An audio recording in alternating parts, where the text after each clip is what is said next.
گئے غم شیخو بلا سے کوئی بھی بدعت گئے غم شیخو حقیقت کو بتاؤ مگر نماز کے ساتھ غم حسین مناؤ مگر نماز کے ساتھ خلوص عزم حسینی یہ دے رہا ہے صدا خلوص عزم حسینی یہ دے رہا ہے صدا وفا کی شمع جلاؤ مگر نماز کے ساتھ غم حسین مناؤ مگر نماز کے ساتھ زکات و خرچ نکالو نجات پاؤ گے زکات و خرچ نکالو نجات پاؤ گے یہ راہ سب کو بتاؤ مگر نماز کے ساتھ غم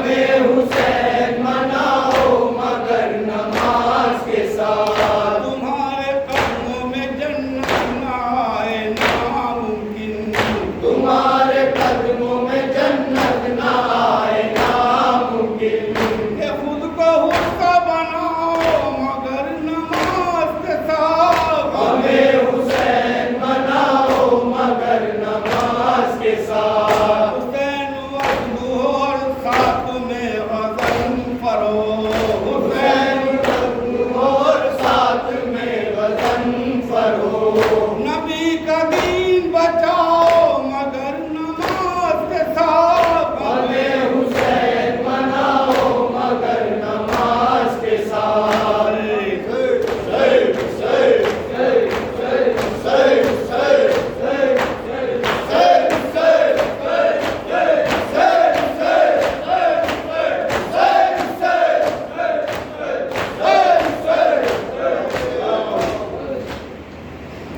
السلام علیکم یا ابا عبداللہ السلام علیکم یا ابن رسول اللہ السلام علیکم ورحمۃ اللہ وبرکاتہ السلام علیکم یا غریب الغرباء السلام علیکم یا خیر الفقراء والفقراء السلام علیکم یا شمس الشموس السلام علیکم یا انیس النفوس السلام علیکم یا ایها المسکون درزتوس السلام علیکم یا مجیشیت والسفارت فی یوم الجزائر السلام علیکم سلطان عرب والعجم یا بلسن علی بن موسیٰ ورحمۃ اللہ وبرکاتہ السلام علیکم صاحب الاسل والزمان الامان الامان الامان السلام علیکم خلیفۃ الرحمن السلام علیکم امین سوالجان السلام علیکم یا شریف القرآن السلام علیکم من زمان هذا اجر اللہ تعالی فرجک فسأل اللہ مخرجک وسبولک قرآن ثابت ورحمۃ اللہ وبرکاتہ